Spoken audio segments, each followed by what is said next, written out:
Yes, this amazing synchronicity of the development of quantum physics on the one hand, and on the other hand the development of the complex or analytic or depth psychology of Carl Gustav Jung culminated in the meeting of two giants. One is Jung and the other is Wolfgang Pauli. Wolfgang Pauli was one of the most important physicists who in the 20s and 30s of the last century was present and involved in all the most important discoveries and developments of quantum physics. And Wolfgang Pauli himself got famous and the Nobel Prize for discovering the Pauli principle of exclusion principle, which is related to the spin. So the discovery of the spin was related to his research.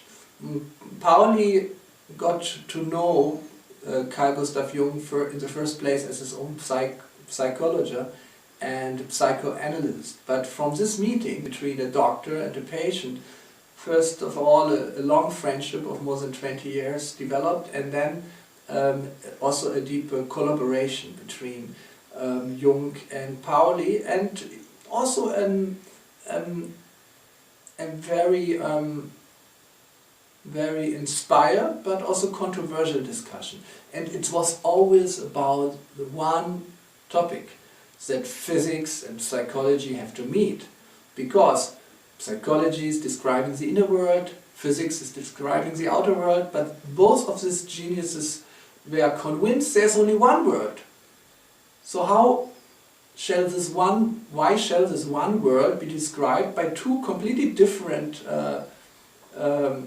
ways of science, which have two completely different languages, and normally a physicist and a psychologist don't have a common ground to talk with each other or to meet on a scientific basis. So both of these great scientists, Jung and Pauli, were convinced that we need one science which is dealing with the one reality, which is like something like a psychomatter or a metapsyche.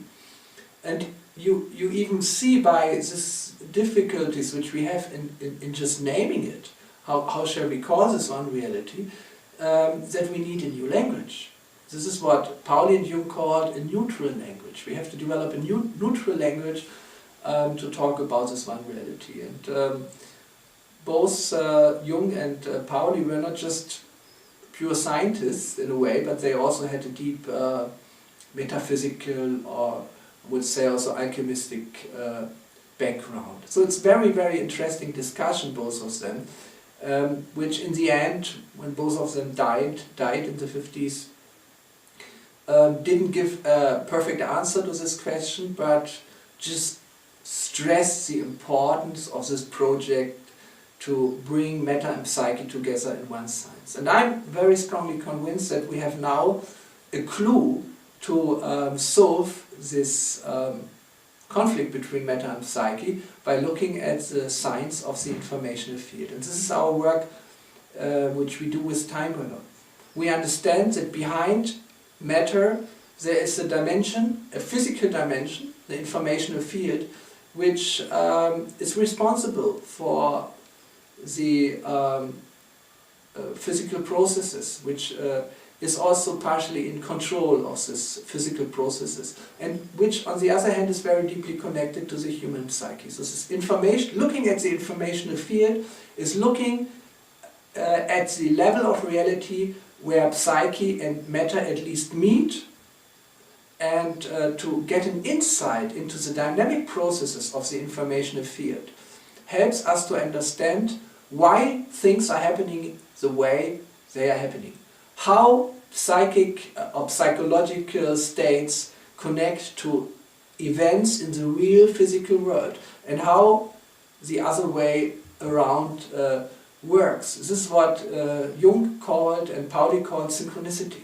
which we all observe again and again, that we are thinking something, we have an inner vision or an inner experience, and in the outer world something bonding happens. Every one of us has experiences. You think about a dear friend, and in this moment you perceive an email, get an email from the same person, or you get a phone call. And these are just the most common type of experiences. Many things happening in our life like this, and which are completely mystical. To explain this kind of synchronicities, Jung and Pauli worked on this, what we call informational field.